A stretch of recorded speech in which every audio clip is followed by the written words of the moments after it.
Hey everyone, welcome to the channel. Today we're tackling an incredible DIY closet project transforming a cluttered, outdated entry closet into a high-tech, smart storage space with all the bells and whistles. We're packing this closet with smart home technology, making it more functional. Definitely something that'll impress the ladies. Yes, the ladies. I'm going to show you how you can turn this beaten up entry closet into the smartest and best looking entry closet on YouTube. That's right. We'll break down the supplies, tools, and the step-by-step building process that I took when putting this debacle together. While I'm cleaning out this closet here, let's go ahead and talk plumbing. I picked up this smart LG all-in-one washer dryer unit. It runs 110 volts, requires no venting, and it's compact, so same size as a dishwasher. Keep in mind, heat pump drying equals longer cycle times. This is a secondary unit on our main floor, mostly for outdoor clothes and kitchen towels and rags. My buddy came over and helped me install the plumbing. We tapped into the drain pipe, ran hot cold lines up from the utility room, and added a water line for my vacuum mop. More on that next. And when I say we, I meant I didn't do a thing except for look at him while he did this, like hovering over his shoulder in the most creepy way possible. If you've got questions on the laundry unit, drop a comment below and I'll try to help you out. Once the water was hooked up, I wanted to go full Jetsons, if you even know what that is. A vacuum mop that appears out of the wall, cleans, then tucks itself away like it was never there. The Roborock SV Max V, whatever the fuck it is. The Roborock S8 Max V Ultra with automatic refill and drainage. After cutting the drywall out, I cleaned up the inside with new drywall and mud and added a threshold between the tile and the wood base just to make it look extra fancy. Next, I tackled the countertop. So I used a walnut butcher block I scored at an auction. With all the odd angles, I had to cut it down 3 times to get it to fit. FYI, most drywall is not straight. So it was a huge pain in the ass. Not all the gaps were perfect, but I wasn't too concerned since I decided to cover the walls up with pine shiplap. Personally, I think it's a better look and will hold up better over time.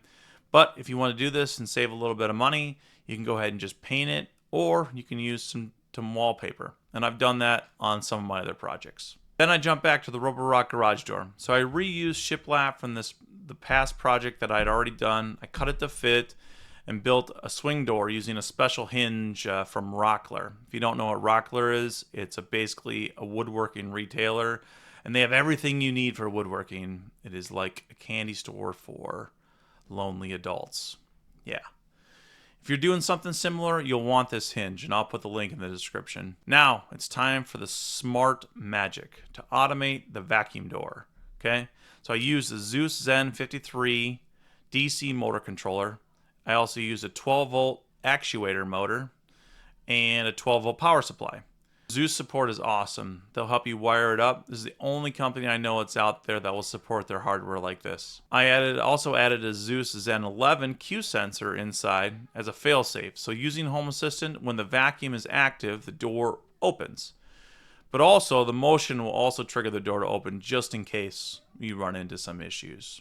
Not like your smart home works all the time. All right, next up, more shiplap. So I used the 1x6 prime boards from Menards. I painted them black like my soul and my home's aesthetic, like a bat cave in here.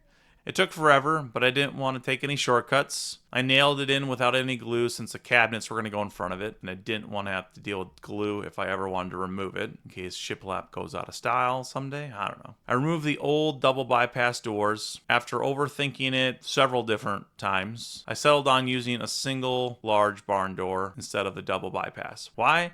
Because I have this idea to smartify my barn door to open and close so I don't have to get my lazy ass up off the couch to open and close it. And this would make the setup a lot easier. So for the base cabinets, I use a 1x12 poplar boards and then 1x4s for the toe kicks. I use pocket screws plus glue. I used a data blade to route in the LED strip channels. Built the base, then recruited my kids to help. Pretty sure we're skating a few child labor laws on this one, but nobody gets a free lunch, so I don't care. I sanded it with 80, 120, and 150 grit. I conditioned the wood, applied the stain. FYI, if you're going to use glue, wood glue, for your pocket holes, Make sure that you do a good enough job sanding. I did not, and you could tell when I stained it. All right, LED strips plus a Shelly controller. So I installed aluminum channels from the LED Profiles. Link in the description with discount code.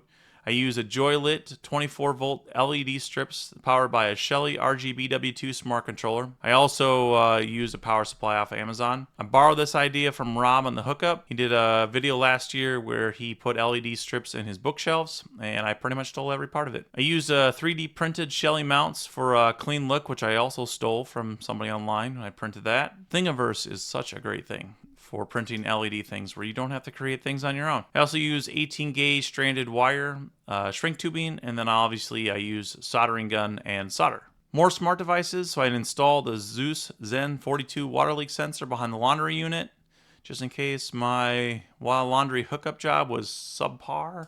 I also installed the Zeus Zen 71 light control for the main closet lighting, but it also has scene control, so I was able to control the LED strips as well. All the Zeus switches, got them in black. Faceplates for the aesthetic.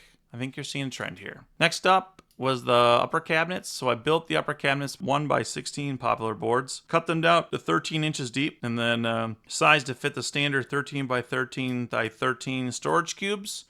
Yeah, well, I didn't get any of those. So I could have just got the 1x12s and saved myself a bunch of money, time, and headache. But here we are. Same process though. You cut dado, pocket screw, glue, sand, stain, cry. Built in 2 parts to fit inside the closet. That didn't work.